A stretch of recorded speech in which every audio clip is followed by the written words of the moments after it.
Hi guys, let's begin our look at Test 4 chemistry, which will largely cover the chemistry of aldehydes and ketones. We have two handouts. This one begins with some warm-up questions about this drug, which is given in two different forms here. You'll see the difference here is this one has two OH groups and this one has a certain functional group. Warm-up question here. Then we have the nomenclature of aldehydes and ketones, which is covered in a separate video. Also in this handout we have a review of the NMR of aldehydes and ketones, and some review of the mass spec of aldehydes and ketones.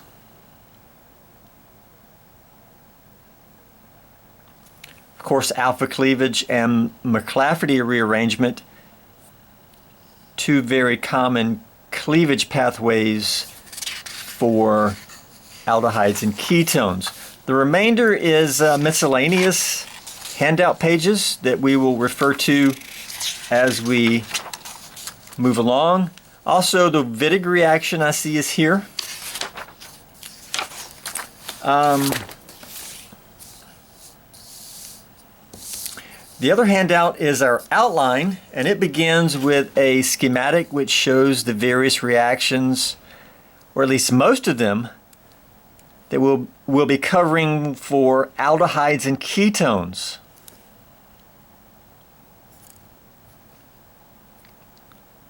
And so this can be used as reference as we move along.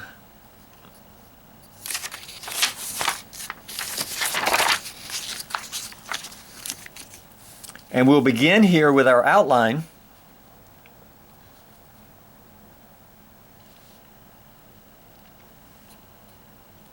Now this is largely carbonyl chemistry to begin with. And we've been doing carbonyl chemistry for a couple of weeks now at least. And let's begin by sort of a little bit of review, and let's distinguish between non-reversible reactions at carbonyls versus reversible reactions.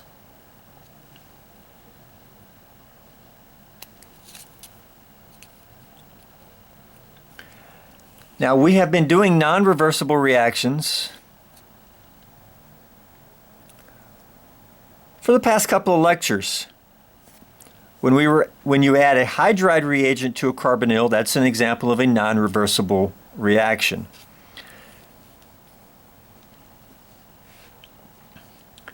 Now in general what we have here is when a nucleophile adds to the carbonyl, electrons up, we get the tetrahedral intermediate.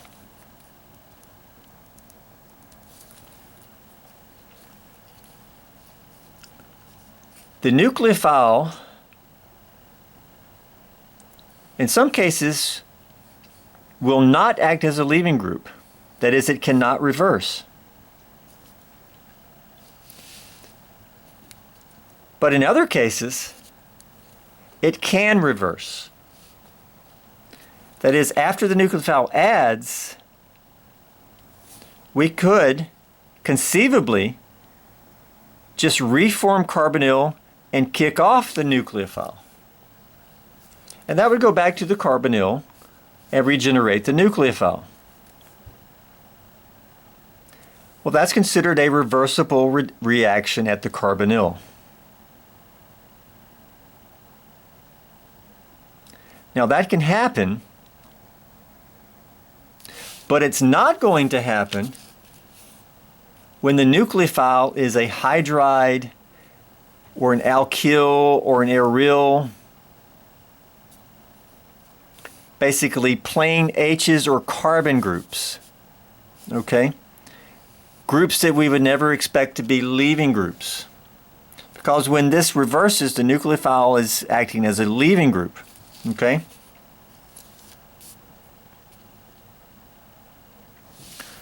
But if the nucleophile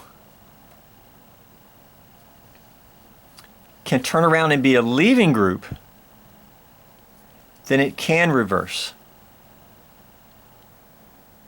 All right? Now, I'll make some other comments here. Please read them. They're important.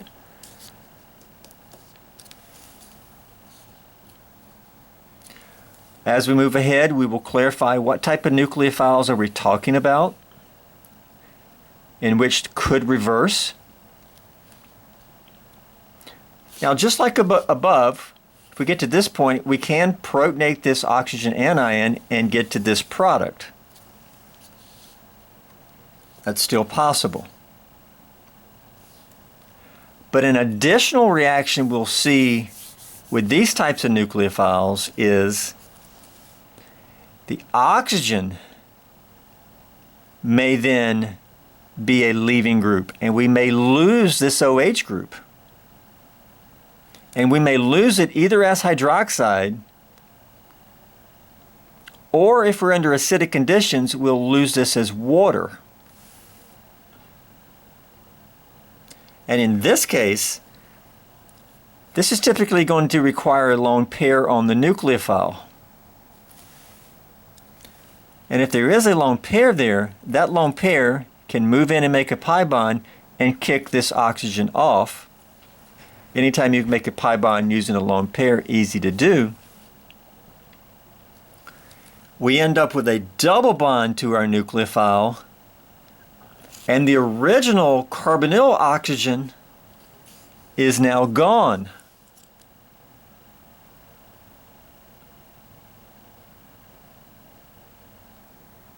Now up above, you're typically not going to do this because these nucleophiles typically do not have a lone pair, like an H or an alkyl,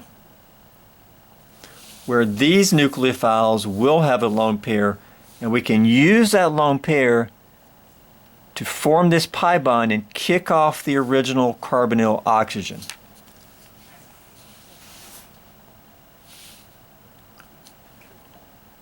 Okay, that's kind of an overview. So, let's continue with reversible reactions. Under Roman numeral 2, we have A.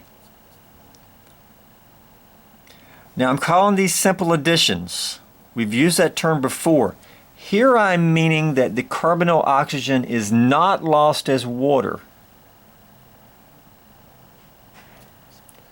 or hydroxide. We're not going to do this.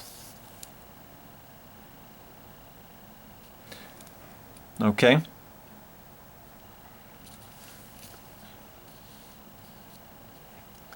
And the first reaction we're going to look at is a reaction of aldehydes or ketones with just water.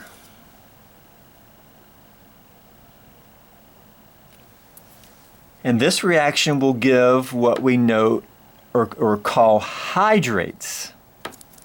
That kind of makes sense. We're reacting something with water. It's called a hydrate. More specifically, it's called a carbonyl hydrate. Okay? I mean, you could have hydrates of a salt like sodium sulfate, the hydrate of sodium sulfate. Okay? What we're talking about here is the hydrate of an aldehyde or ketone, the hydrate of a carbonyl compound. Now, throughout the handout, I give you additional little tidbits of information. Very important. I'm not always going to state these things. They are written here for you. Reaction of an aldehyde or ketone. Again, sometimes I'll use a ketone, sometimes I'll use an aldehyde. But the reactions apply to both. Almost always.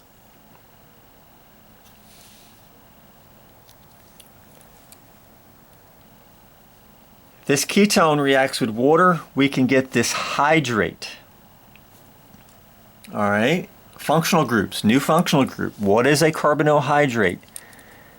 It's a tetrahedral carbon with two OH groups on that carbon. We can also call it a gem-diol. That's short for geminal, like twins. Gem-diol.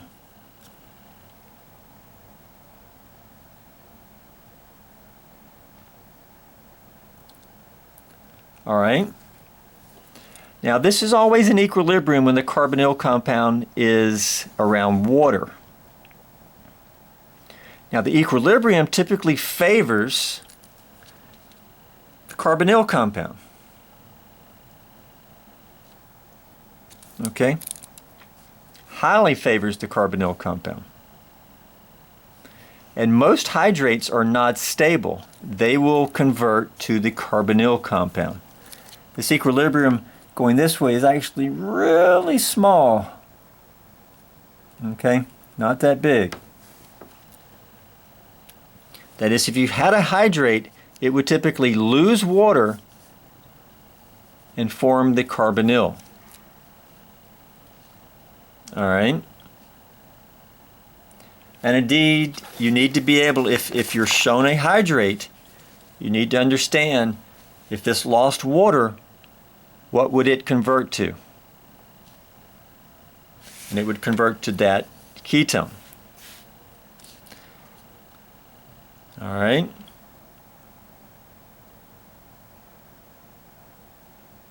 How would it do that? And we'll go forward down here, but going backwards, well, you have an oxygen with a lone pair. The lone pair can move in, kick off the other oxygen. Now, it might be best to have some acid here to protonate that other oxygen first. That would just be a catalyst. But we could envision reforming the double bond, kicking off the other oxygen. That would get us back to oxygen double bond carbon. All right. Now, let's go forward. And either direction can be catalyzed by acid or base. Let's show acid catalyzed. All right. Well, anytime you're under acidic conditions, you want to protonate something first. Let's protonate our carbonyl.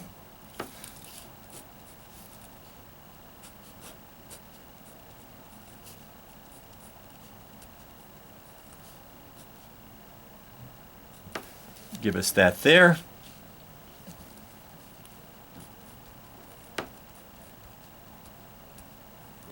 Now water can add to protonated carbonyl.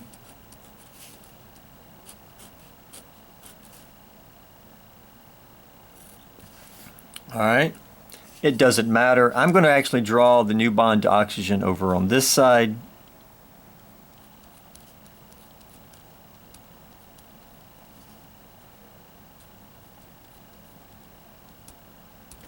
Gives that right. And now we can get our gem diol by just taking this H. Well, something gave it up. Maybe we use sulfuric acid as catalyst. Maybe we use HCl as catalyst. All right, maybe we should use that more as catalyst because we use sulfuric acid quite a bit. This takes the H, these electrons stay behind. We would get that product. And we would reform our catalyst. So, overall, it's just a simple addition of water. We protonated first, water added, and then something took the proton back from this oxygen to regenerate the catalyst. All right.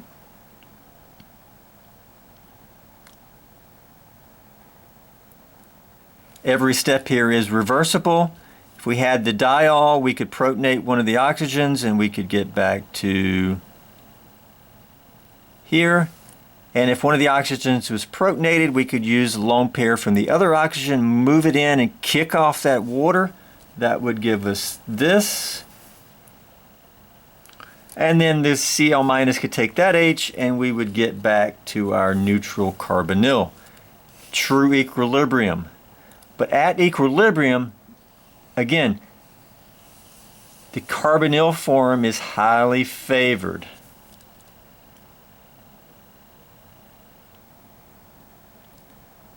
That makes it almost impossible to isolate the gem diol. And very often diols occur in maybe mechanisms. Occasionally they are stable enough to be isolated. Here's an example of a stable hydrate called Chloral Hydrate. All right. It actually has been used as a sedative drug. This is in equilibrium with the carbonyl form, and the carbonyl form would be,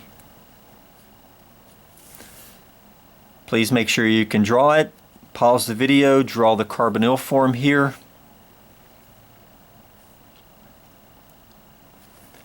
And that would be this aldehyde.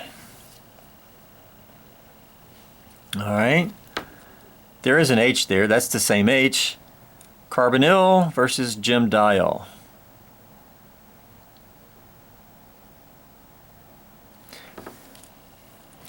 Now the reason that this diol is favored is because these three chlorines really pulling hard this way. All right. And they like to pull electrons, and they're going to be able to pull more if that carbon is sp3.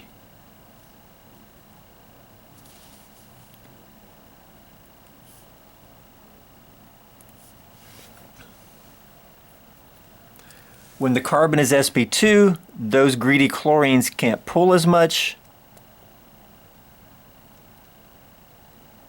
And the molecule favors this form to allow the chlorines to do what they want to do. All right. The chlorines are like, hey, I want electron density. Let's exist like this, carbon. I want you to be sp3 so I can take more electrons from you. All right. That's kind of the argument. All right, where have we seen hydrates before? Well, back when we did oxidation of aldehydes. All right, the oxidation here, we just add an O to give the carboxylic acid. And we said how, way back during test 1, the aldehyde is first hydrated. Then you remove two H's, all right, and put the double bond in here and remove two H's. And when you make your carbonyl, you have an OH left. Carbonyl with an OH left. So the oxidation proceeds via the hydrate. Now, even though the hydrate is not the favored form here, whenever the hydrate is oxidized, this equilibrium adjusts and more hydrate is created. And so as the hydrate is consumed, this equilibrium just keeps adjusting and makes more hydrate.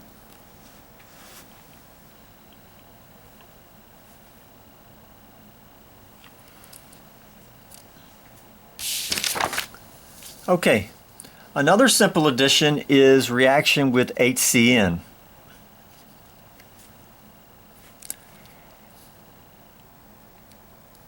And reaction of an aldehyde or ketone with HCN gives a cyanohydrin. Okay, a new functional group. A cyanohydrin has the cyano group and an OH on the same carbon. So not two OHs, but one of the OHs is instead a cyano group. Now you may remember the halohydrins from Organic 1, where we had an OH and a halogen. But those halohydrins were vicinal halohydrins. They were not on the same carbon back in Organic 1. Okay?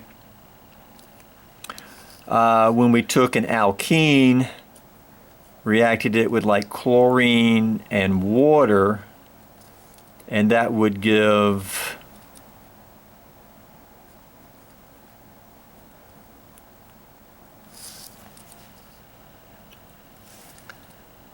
that halohydrin. They were next door to each other. That's called vicinal. This would be a geminal halohydrin. This is a cyanohydrin. Now, most of the time, anytime you see a cyanohydrin, it will just about always be geminal.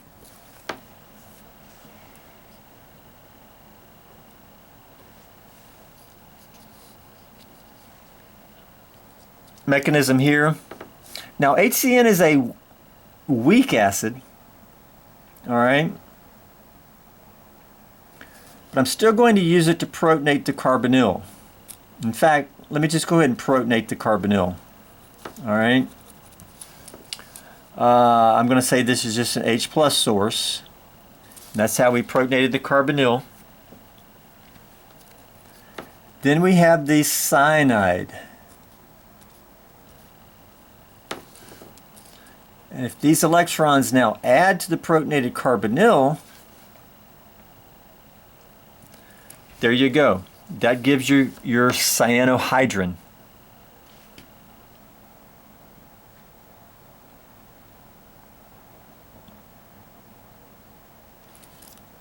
Now, unlike hydrates, cyanohydrins are actually stable. Not sure I can explain why. Okay. Apparently, this cyano group is not as good a leaving group as an OH. And so,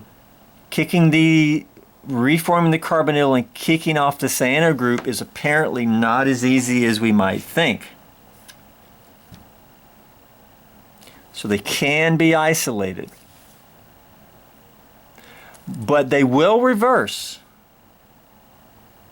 It is possible because remember, we're under Roman numeral 2, reversible reactions. All right?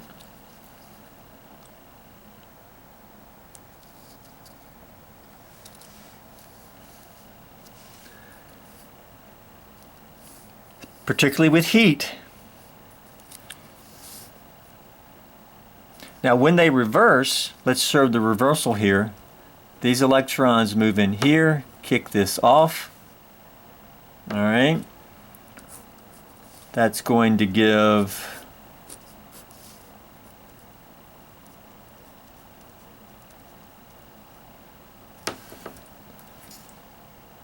this here plus our cyanide. And now this carbanion can take the H, everything goes neutral.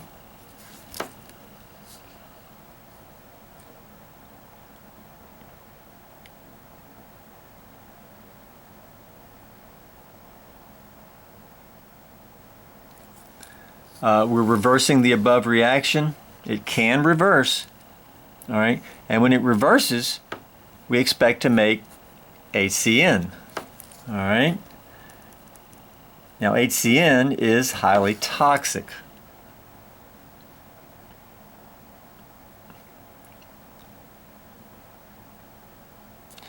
Thus, a cyanohydrin would be expected to be toxic in the body because it can release HCN.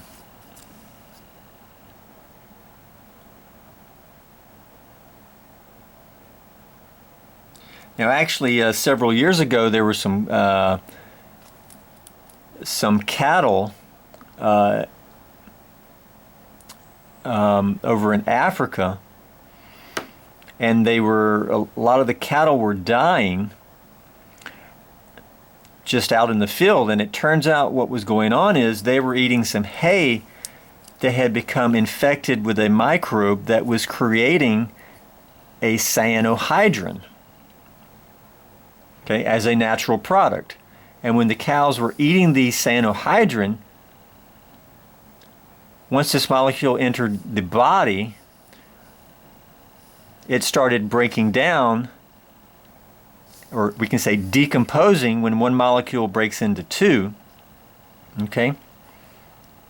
Either by just maybe acid catalyst or a biological enzyme, or just spontaneously over time generating HCN, and that was killing the cows.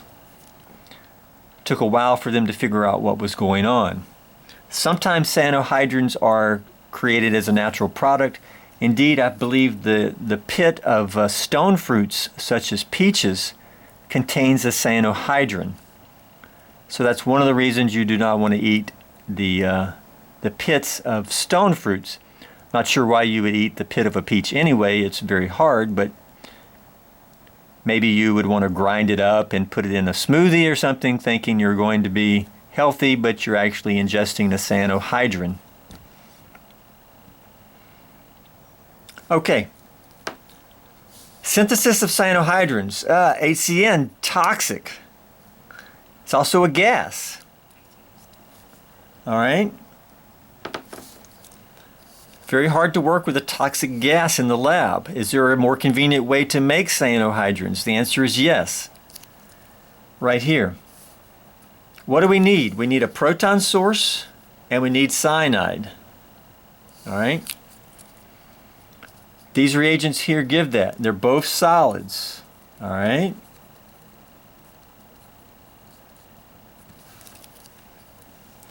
The potassium cyanide supplies the cyanide. And this is actually a new acid for us. That is the monoacid of sulfuric acid, sodium bisulfate. It is a solid. And it's also an H plus source. It's not as strong as sulfuric acid, but it's still strong enough to do H plus catalyzed reactions. It's the second proton of sulfuric acid. But the convenience here is sodium bisulfate is a solid acid. All right? So that's a practical convenience compared to aqueous sulfuric acid. If you drop this acid, you just sweep it up with a broom. If you drop sulfuric acid, you've got a much bigger problem with that liquid. All right? So a more convenient way to make cyanohydrins. Once we get a cyanohydrin, can we do any chemistry with it? Well, we got this cyano group. And with acid here, we would expect to hydrolyze it. First to the amide, then maybe all the way to the carboxylic acid.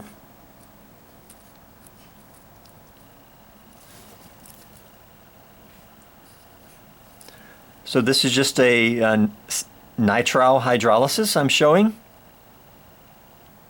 We could theoretically eliminate the OH group. Problem is, by elimination, the problem is you cannot eliminate this OH because there's no carbon here to make a double bond.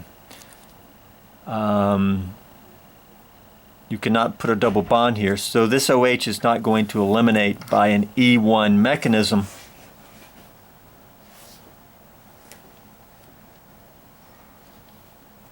Okay, I mentioned the pit of the peach is toxic. It's actually a cyanogenic glycoside that's in the peach. And one of the handouts shows that. It's actually called amygdalin, okay, natural product. Now it's actually not a cyanohydrin here. It's actually an acetal. All right.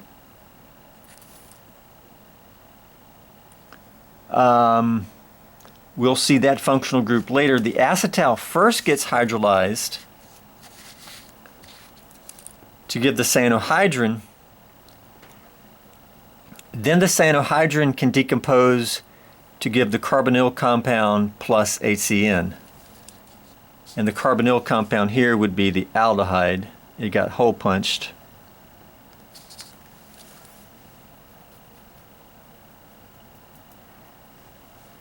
And you can read about that a little bit here. Okay, next. Additions with loss of water. Okay. In these first two reactions, we did not lose water. The original carbonyl oxygen is still there.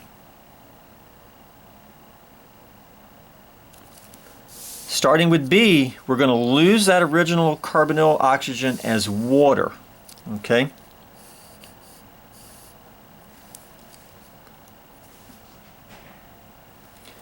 And the first reaction we're going to see is reaction with alcohols with an acid catalyst to make an acetal. Actually, what I just mentioned here. Now, what is an acetal? An acetal is analogous to a hydrate,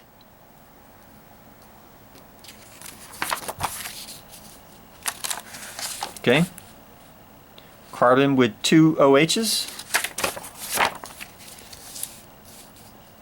Here we have carbon with two OR groups. Instead of H's, we have R groups on each oxygen. That is an acetal. All right, over here, this carbon is the carbon of an acetal. It has two oxygens, and each oxygen has a carbon group on it. This OH is on the neighboring carbon.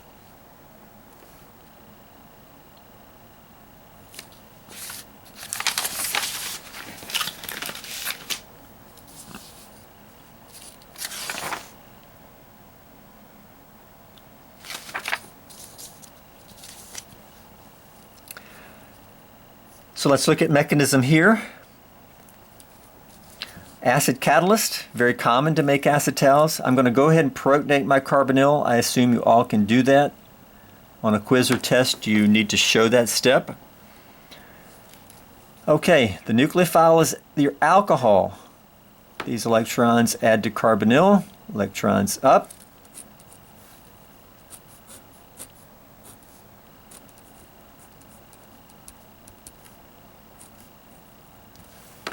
Let's not abbreviate that ethyl in our mechanism. Let's draw it out.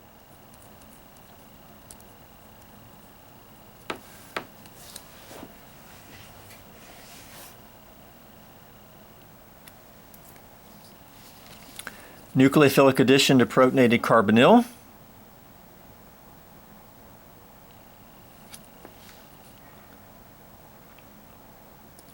Okay. The original oxygen is going to leave as water. All right, if we starred this oxygen, it has left as water. So that OH is going to leave as water. How do you make oxygen a better leaving group? Protonate it. Let's do a proton transfer.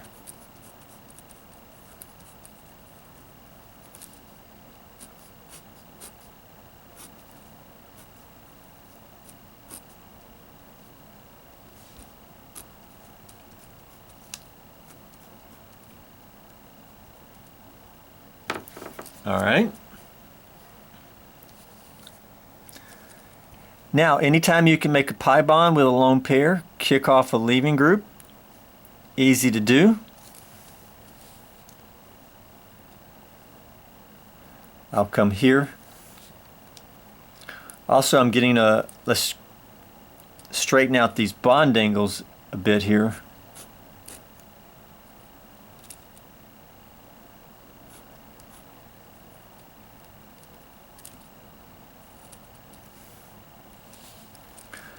This methyl is now drawn more upward, so I leave room to make my oxygen-carbon double bond. One lone pair left and an ethyl group. That oxygen is positive. All right, plus water. Right there we formed our water.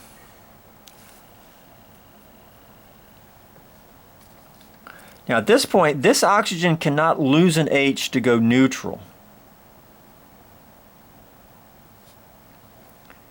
It needs to get a lone pair back some other way than losing an H+. And the way to do it, and what happens here is a second equivalent of ethanol comes in here. That's like a protonated carbonyl. Okay, look at it. instead of an H there, it's an ethyl, but it's still a positive carbonyl. The nucleophile is adding to that positive carbonyl electrons to the oxygen, and that will give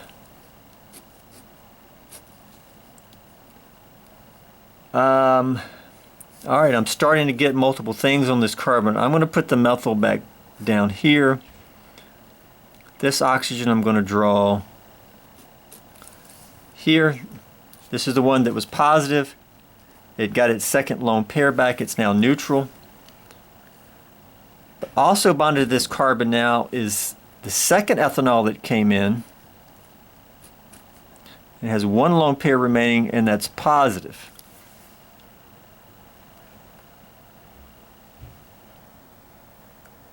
Now when we're done, this carbon is not chiral, so it doesn't matter how I orient my groups around that carbon.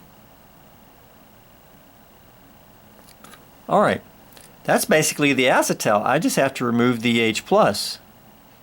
Alright. Well, what was the acid here? Maybe we used sulfuric acid. If we did, we can have bisulfate.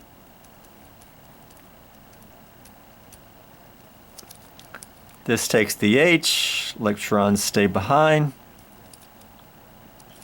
And there you go.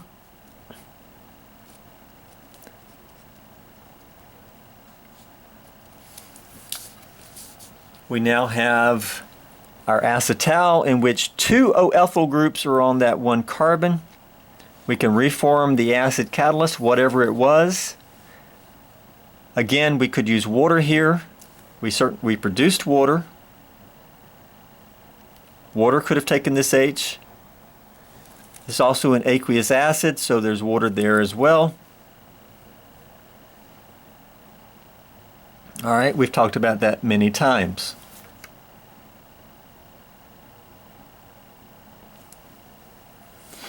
So, an aldehyde ketone reacts with two equivalents of the alcohol to give an acetal. And both of these oxygens came from the alcohols. The original oxygen has left as water. And early on, remember, we said that OH we may lose as water. All right. Now we formed a oxygen double bond to carbon here. The problem was we could not go neutral there. And so the second equivalent of the alcohol comes in here, and this is the product we actually end up getting here.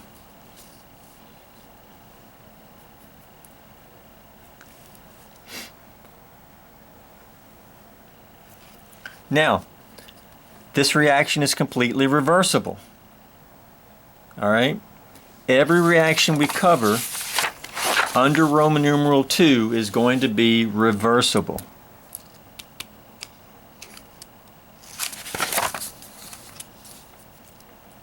All the way from one end to the other. If you have an acetal, an acid, you could protonate one of those oxygens. And if you protonated one of those oxygens, the other oxygen lone pair could come in and kick off that protonated oxygen. We get that. And at this point, instead of an alcohol coming in and attacking here, water could attack here. And if it did, we would get that. And at this point, we could do a proton transfer to the other oxygen. All right, and that would give us back this. At this point, this oxygen could come in here and form pi bond, kick off the ethanol. That would give us back that. And if we had a protonated carbonyl, we could just deprotonate it, okay, to go back to our neutral carbonyl.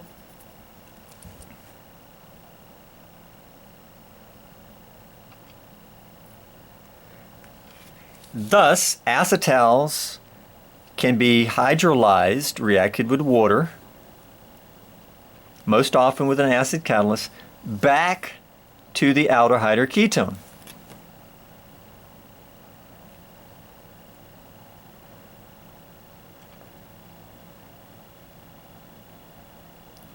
Plus, when you go back, plus the two equivalents of the alcohol. Don't forget that, because sometimes that could be the major products. For example, back over here, when this acetal is hydrolyzed, I'm just showing one of the alcohol products.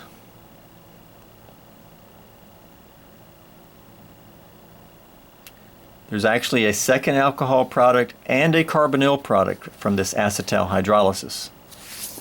Okay. Now in this example, the two alcohols were identical. They do not have to be identical.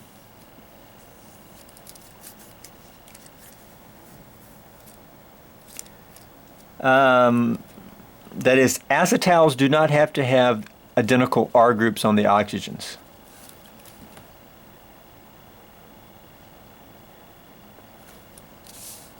Okay, hopefully you see the mechanism is pretty consistent with other things we've been doing and saying.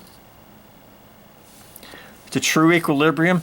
How would we drive this equilibrium to the acetal?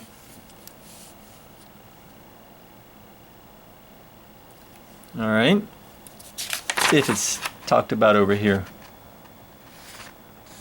Don't think it's mentioned. Okay.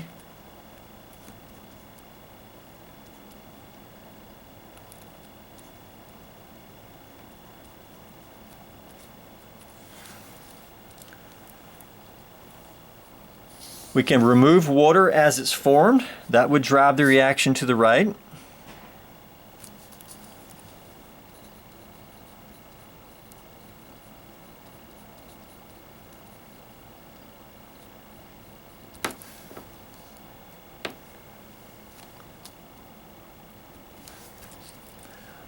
Or we could use excess ethanol. That would also help drive it to the right.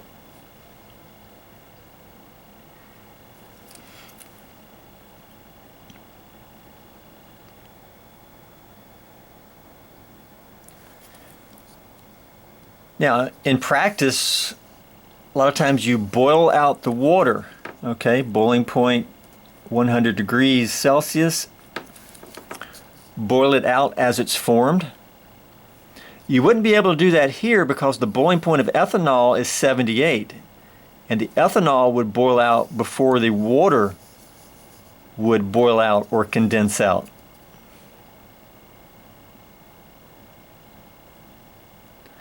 You could possibly include a drying agent that would help remove the water by soaking it up, removing it from the equilibrium. The most common way for this particular reaction with ethanol is to just use excess ethanol.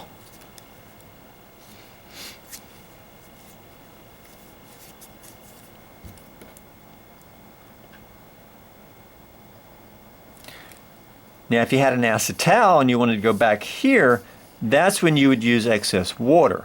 Excess water would drive it the other way.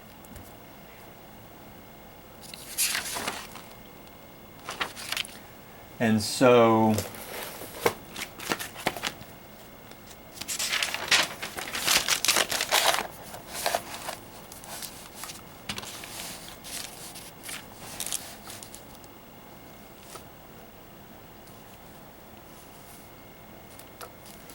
if you had that acetal here, treat this with H3O plus, we would get back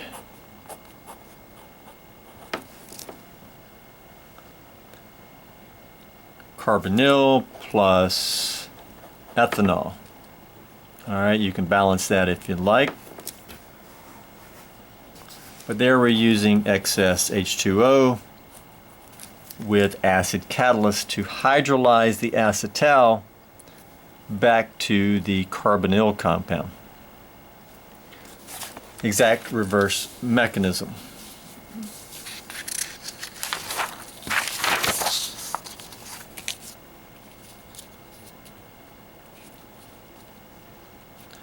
Okay.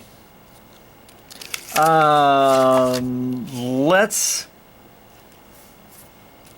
finish up here this video by looking at cyclic acetals. In the previous example, we used the alcohol was a small alcohol, and we had to use two equivalents. All right, that's very common. But it's also very common to use a single molecule that has two OH groups in it, and that would be a diol.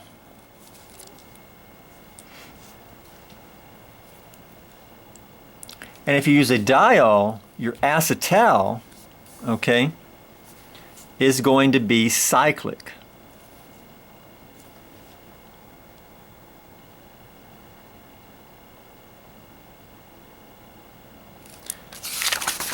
Basically, back over here,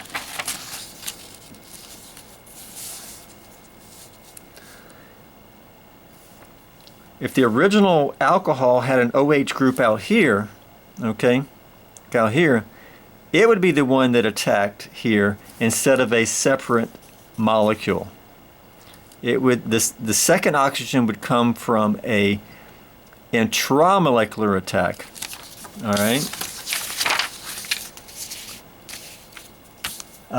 We'd protonate. Let's go through this sort of enough to see it. This attacks here, electrons up, right? We get to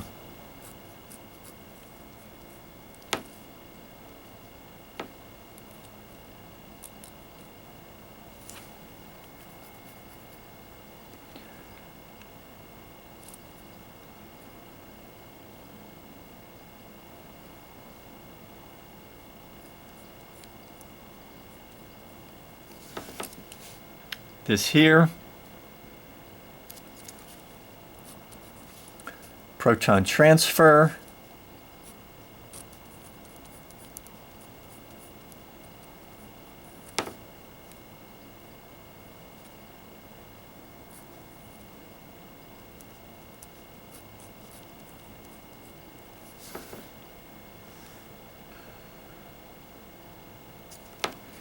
now, anytime you make a pi bond, kick off a leaving group, easy to do.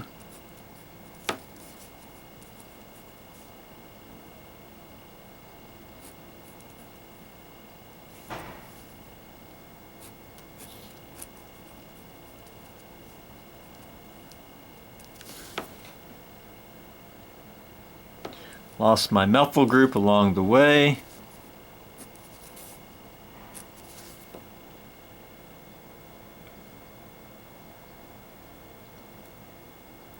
But at this point right here, when that second alcohol comes in, it's just part of the molecule already because it was linked to the first alcohol group. And so right here we're going to make a ring. All right, and you can finish it up from there. It's a couple of steps to get to the cyclic acetal.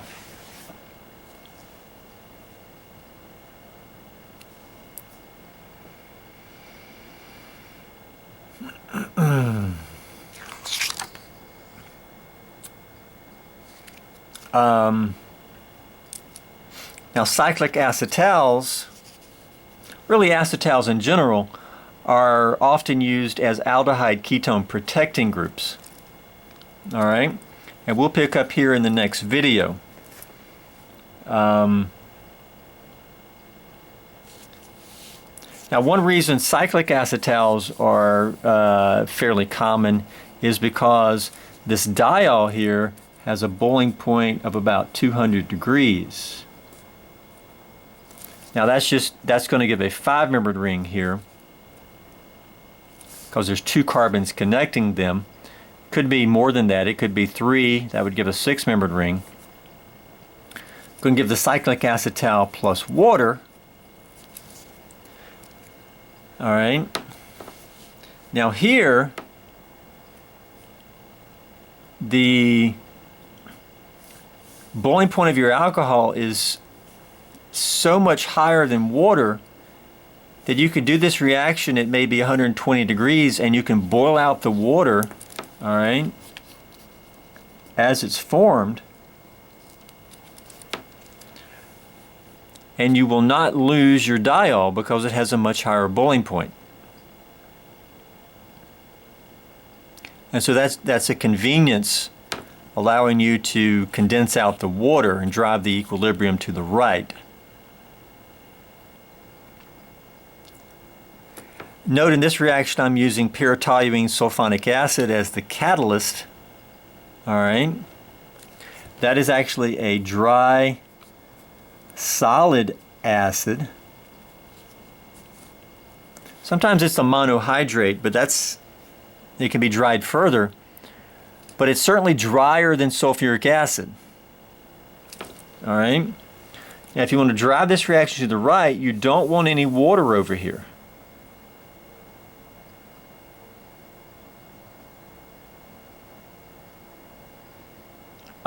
You don't want to include any water, because addition of water to this reaction is going to drive it back to the left. So you'd rather use a dry acid. And so this is a better option sometimes than sulfuric acid. Of course, when you use sulfuric acid, you're only adding a very small amount, so it's really only a very small amount of water. But theoretically, the point is you don't want to add water if you're trying to drive this reaction to the right. Okay, we'll pick up here using acetals as protecting groups in the next video.